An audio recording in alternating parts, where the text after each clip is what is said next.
प्रिय भक्तजनों, आप सबका एक बार फिर से स्वागत है श्री गोरखनाथ चरित्र भाग 22 में, जिसका विषय है गुरु गोरखनाथ और माता ज्वाला का युद्ध। और गुरु गोरखनाथ ने राक्षस कालभुचाल को पत्थर का क्यों बनाया, और गुरु गोरखनाथ की खिचड़ी का राज। तो संपूर्ण जानकारी के लिए कृपया वीडियो को अंतिम तक देखिएगा। तो शुरू करते हैं आज का विषय। प्रिय भक्तजनों, सियालकोट से गोरखनाथ दक्षिण स्थानों में भ्रमण करते हुए जब ज्वाला देवी के स्थान कोट कांगड़ा पहुंचे तो ज्वाला देवी ने गोरखनाथ गुरु को आया देखा तो खुद मंदिर से निकलकर आगे बढ़ गोरखनाथ से भेंट करने आई। गोरखनाथ गुरु ने देवी को नमस्कार कर कुछ देर वार्तालाप किया।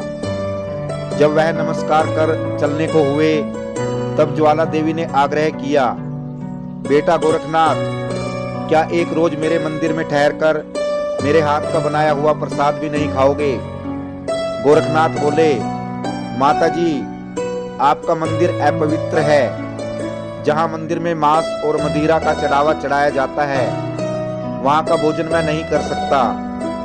ज्वाला देवी बोली, बेटा गोरखनाथ, तुम समझते हो मैं मदिरा मांस पसंद करती हूँ, सो गलत है। परंतु ये कलियुगी पापी नीच ब्राह्मण अपनी जीहा के स्वाद के कारण मेरे नाम पर मेरे भोले भाले भक्तों को बहकाकर मदिरा मांस चढ़वाते हैं। इसलिए मंदिरों के पुजारियों को मुझसे किसी भी प्रकार की सिद्धि प्राप्त नहीं हुई है। इसलिए तुम मुझे मांस भक्षणी मत समझो। मैं अपने हाथों से बनाकर तुम्हें पवित्र भोजन ही खिलाऊंगी। प्रिय भक्तजनों, गोरखनाथ जी बोले, माता, आपकी बात मैं एक शर्त पर मानने को तैयार हूँ कि जो अन्न मैं भिक्षा में मांग कर लाऊंगा उसे आप अपने हाथ से बनाकर खुद खाओगी और मुझे खिलाओगी। देवी ने गुरु गोरखनाथ की शर्त जब स्वीकार कर ली तब गुरु गोरखनाथ बोले, माता जी, मैं भिक्षा मांगने जाता हूँ। आप चूल्हा जलाकर मेरा इंतजार करना, क्योंकि भिक्षा मांगकर लौटने का कोई मेरा निश्चित समय नहीं है। जब मैं लौटकर आ जाऊं तब तक तुम भोजन बनाना शुरू करना।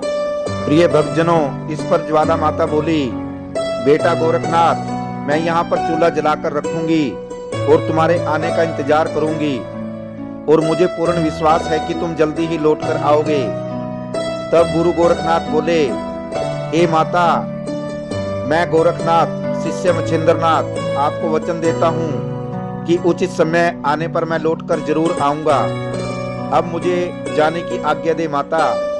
प्रिय भक्तजनों, इस प्रकार योगी गोरखनाथ माता से आज्ञा ले भिक्षा लाने के लिए चल दिए, और माता ज्वाला ने अपनी शक्ति द्वारा आग जलाकर उस पर काठ की आंधी स्थापित की तथा उसको पानी से भर दिया। कुछ ही समय में आंधी में पानी गर्म होकर उबलने लगा और माता ज्वाला योगी गोरखनाथ के वापस लौटने का इंतजार करने लगी। उधर गोरखनाथ विविध स्थानों का भ्रमण करते हुए अंत में पूर्व दिशा के एक गांव में अपना भिक्षा पात्र लिए जमकर बैठ गए। लोगों ने भिक्षा पात्र में भिक्षा डालना प्रारंभ कर दिया, परंतु गुरु गोरखनाथ के चमत्कार से भिक्षा पात्र खाली का खाली ही रहा। जनता ने चमत्कार की चर्चा सुन अपने अपने घरों से लाकर हजारों मन अनाज इस पात्र में डाल दिया, परंतु भिक्षा पात्र को न भरना था न भरा।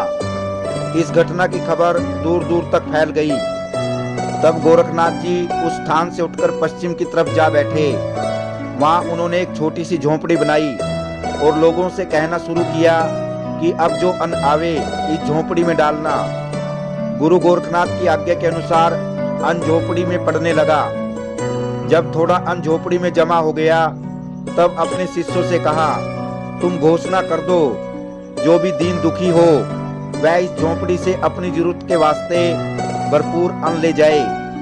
इस घोषणा को सुनते ही दूर दूर से आकर उस झोंपड़ी से हजारों व्यक्ति भर भर कर झोली और बांध बांध गठरी अन्न ले जाने लगे। इस प्रकार का आश्चर्यजनक कमाल देखकर दूर दूर तक योगी गुरु गोरखनाथ का नाम फैल गया। उसके पश्चात योगेश्वर ने खिचड़ी का चमत्कार दिखाया कि एक कनस्तर में 5 सेर दाल चावल की खिचड़ी बनाई, खुद खाई और अपने शिष्यों को खिलाई, और उसके पश्चात हजारों मनुष्य ने उस कनस्तर की खिचड़ी को खाया, पर कनस्तर भरा का भरा ही रहा। इसके पश्चात उन्होंने वहां की जनता से कहा, मैंने ज्वाला देवी के अभक्ष भोजन को त्याग दिया है। अगर आप लोग चाहते हो कि योगी लोग मंदिरों की प्रसादी ग्रहण करें तो मांस मदिरा का मंदिरों में भोग न लगावें। सज्जनों, जिस जगह गोरखनाथ गुरु ने खिचड़ी बांटी थी उस जगह का नाम ही गोरखपुर पड़ गया था, जो आज भी उत्तर प्रदेश राज्य में स्थित है तथा वहां गोरखनाथ जी का विशाल एवं भव्य मंदिर बना है, जहां हर साल खिचड़ी मेला भरता है। उधर ज्वाला माता को योगी गोरखनाथ का इंतजार करते करते काफी समय बीत गया तथा अंत में माता ने यही समझा कि अब गोरखनाथ कभी नहीं आएंगे और उन्होंने अपने दिए वचन को तोड़ा है, जिस पर माता ज्वाला आग बबूला हो गई। उनके इस क्रोध को देखकर ऐसा लगता था जैसे कि वो संपूर्ण ब्रह्मांड को जलाकर राख कर देंगी। प्रिय भक्तजनों, माता आग बबूला हो बोली, गोरखनाथ ने मेरा अपमान किया है, उसकी इस गलती के लिए मैं उसे दंड दूंगी। उसने शायद मेरी शक्ति को नहीं देखा है। प्रिय भक्तजनों, इस पर माता ने क्रोध में भरकर राक्षस कालबुचाल को प्रकट होने का आदेश दिया। कालबुचाल राक्षस प्रकट हुआ और हाथ जोड़कर माता से कहने लगा, क्या आज्ञा है माता? तब माता बोली, हे कालबुचाल, योगी गोरखनाथ ने मेरा अपमान किया है। मैं कब से चूल्हा जलाकर बैठी हूँ और वो अभी तक नहीं आया। उस योगी ने अपना वचन तोड़ा है। मैं कितने वर्षों से उसका इंतजार कर रही हूँ। मैं अब और इंतजार नहीं कर सकती। अतः हे कालबुचाल, मैं उस गोरखनाथ से इस अपमान का प्रतिशोध लेना चाहती हूँ। अतः हे कालबुचाल, तुम जाओ और पृथ्वी का कोना कोना छान मारो और उस गोरखनाथ को पकड़कर मेरे पास ले आओ। और यदि वो गोरखनाथ तुम पर अपनी शक्ति का इस्तेमाल करे तो उसे वहीं चींटी की तरह मसल दो, उसका नाम निशान इस पृथ्वी पर से मिटा दो। प्रिय भक्तजनों, इस प्रकार माता की आज्ञा पाकर कालबुचाल गोरखनाथ के पास पहुंचे और उनसे माता ज्वाला के पास चलने को कहा। परंतु गोरखनाथ ने कहा, हे कालबुचाल, मेरी तो तुमसे कोई शत्रुता नहीं है। जब उचित समय आएगा तो मैं स्वयं ही भिक्षा लेकर माता ज्वाला के पास चला जाऊंगा। परंतु कालबुचाल ने माना और कालबुचाल और गोरखनाथ में घोर युद्ध छिड़ गया, जिसमें कालबुचाल ने गुरु गोरखनाथ पर भयंकर अस्त्र शस्त्रों का प्रयोग किया। प्रिय भक्तजनों, अंततः गुरु गोरखनाथ ने कालबुचाल को युद्ध में हराकर उसका संपूर्ण शरीर पत्थर का बना दिया और उस कालबुचाल का यह पत्थर का शरीर गोरखपुर में ही गिरा और गुरु गोरखनाथ अपने शिष्यों के साथ वहां से आगे प्रस्थान कर गए। प्रिय भक्तजनों, जब माता ज्वाला को कालबुचाल के पत्थर के बनने की बात का पता चला तो उनको बहुत पश्चाताप हुआ और वो पुनः एकाग्रता से योगी गोरखनाथ के आने का इंतजार करने लगी।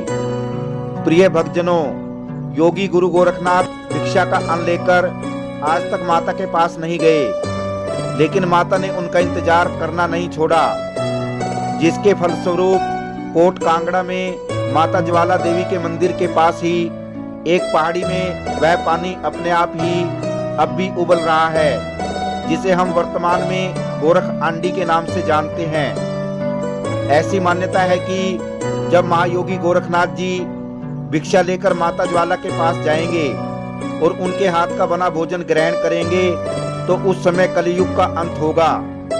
उस समय का इंतजार तो सभी कर रहे हैं। अंततः सिद्ध योगी गुरु गोरखनाथ जी की जय हो। तो प्रिय भक्तजनों, ये था श्री गोरखनाथ चरित्र भाग 22। यदि ये वीडियो आपको पसंद आया हो तो वीडियो को शेयर करना और चैनल को सब्सक्राइब करना। आप सभी दर्शकों का धन्यवाद। जय श्री गोरखनाथ जी।